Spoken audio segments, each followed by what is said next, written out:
Salut tout le monde, j'espère que vous allez bien. Comme vous l'avez vu sur le titre, je vais parler de la routine capillaire.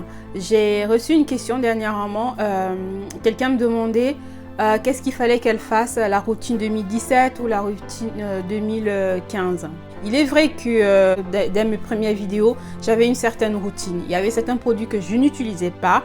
Et j'ai essayé d'expliquer ça dans mes dernières vidéos. Donc, c'est normal que ma routine ait changé. Je vais vous expliquer pourquoi. Par rapport à mon expérience personnelle, c'est pas professionnel, donc c'est l'expérience. Ma routine, elle a changé depuis 2016. Et été 2016, je ne me peigne plus les cheveux. Ça fait d'ailleurs plus de... août 2016, 1 an et demi que je me suis plus peigné les cheveux. Je m'en rends même pas compte.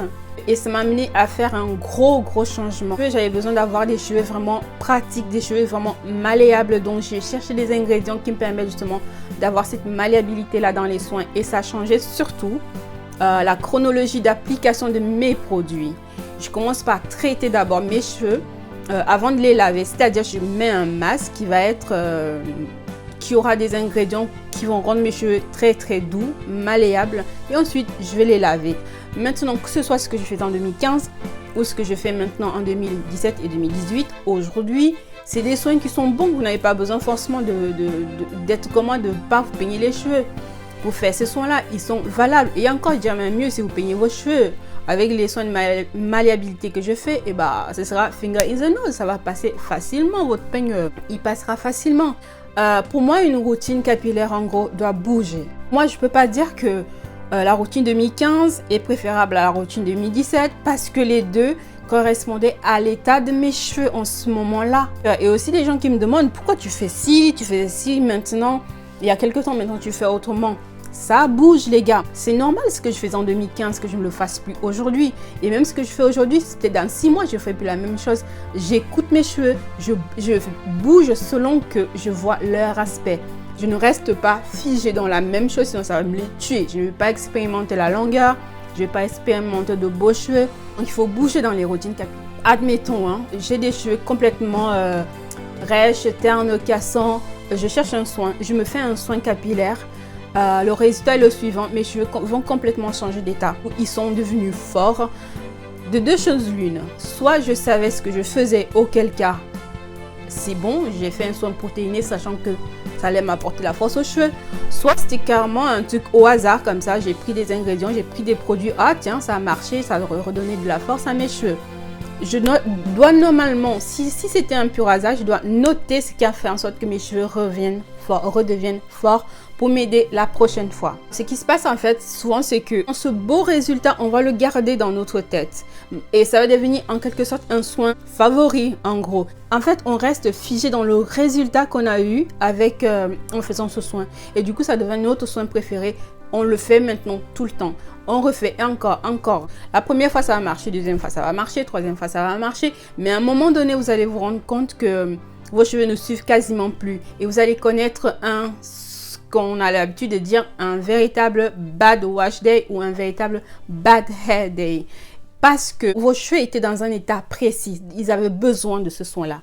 Maintenant, vos cheveux sont forts, ils ont changé de statut, ils ne sont plus des cheveux faibles. Pourquoi est-ce que vous allez remettre le même soin alors que vos cheveux ne sont plus dans les mêmes besoins? C'est une erreur. Vous allez vous dire, mais qu'est-ce qui m'arrive? Ce soin, il s'est bien passé et j'ai fait la même chose. Pourquoi maintenant ça réagit comme ça? Mais parce que vous êtes resté figé en faisant la même chose. Pour moi, une routine capillaire doit bouger. C'est-à-dire que c'est l'état dans lequel vous allez constater vos cheveux qui va guider le soin que vous allez faire. Il y a beaucoup de gens, je suis sûre, qui sont... il y a 2 ans, les cheveux qu'elles avaient sur la tête, c'est à peu près les mêmes aujourd'hui. Il y a quelque chose de pas normal. Les cheveux, ça pousse tout le temps. Vos cheveux poussent tout le temps. Vous gagnez à peu près 1 cm tous les mois. C'est pas normal que vous avez les mêmes cheveux 1 an, 2 ans, 3 ans. Ça ne pousse pas. Vous n'expérimentez pas la longueur, le volume, les cheveux beaux en général. Aujourd'hui, il y a un bond entre mes cheveux quand j'ai commencé YouTube il y a 2 ans et ce qu'ils sont aujourd'hui.